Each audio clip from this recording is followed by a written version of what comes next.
Good morning, happy Sunday, Shavuot Tov, for those who start the week like us. Back from an exercise yoga practice to a vegan breakfast of cornflakes.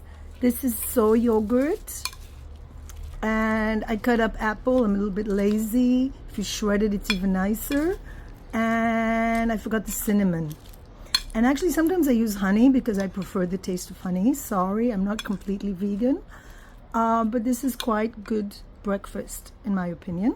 I'm always buying the same cornflakes. I always buy the same cornflakes. English teacher correction. Always buy the same cornflakes. It's Kellogg's cornflakes. They're the only ones who know how to make cornflakes, in my humble opinion, right, Winnie? So these are the books that I picked up in the public library, open public library in Israel. We have places where you can just take books. And yesterday I hit jackpot. So we've got Dr. Phil, Self Matters, Creating Your Life from the Inside Out. I really want to get deep into it. I don't like his shows, but I like self-help books, and I think he's a very practical guy. And I like the way he came to Israel to support us because it's not a really nice situation. Then I found Warm Bodies, which is not something I would typically go for, by Isaac Marion. So this book, I always look what year it was published. It was 2001. I think psychology is eternal. So this book is a novel, and it was published in 2010. And what it is about,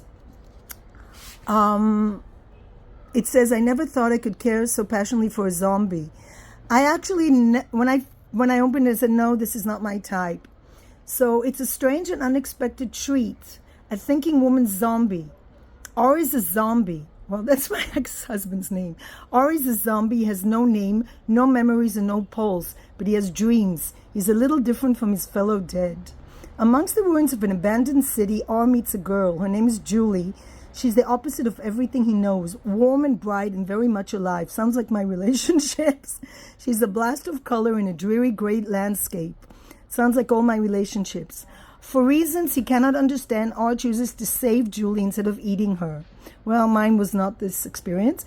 And a tense yet strangely tender relationship begins. This has never happened before. It breaks the rules and defies logic. But R is no longer content with life in the grave. He wants to breathe again. He wants to live. And Julie wants to help him. But the green, rotting world won't be changed without a fight. So it sounds like the kind of books I used to, kind of relationships I had. Isaac Marion is an American. Seattle, well, that explains. Seattle does produce a lot of books like these, the vampires. So I like to see what people quote, and this looks like an intelligent guy. You have known, O Gilgamesh, what interests me, to drink from the well of immortality, which means to make the dead rise from their graves, and the prisoners from their cells, the sinners from their sins. I think love's kiss kills our heart a flash. It is the only way to eternal life, which should be unbearable if lived amongst the dying flowers and the shrieking farewells of the overstretched arms of our spoiled hopes. Wow. I actually studied Gilgamesh in university, and I don't remember it being so beautiful. I think the translation is gorgeous. So I like quotes. And let's see how it starts. So first I thought, no, this is not for me. And then I looked and saw the first passage, and it really got me. If I can read the first page, I like a book.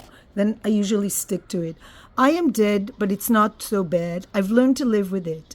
I'm sorry I can't properly introduce myself, but I don't have a name anymore. Hardly any of us do.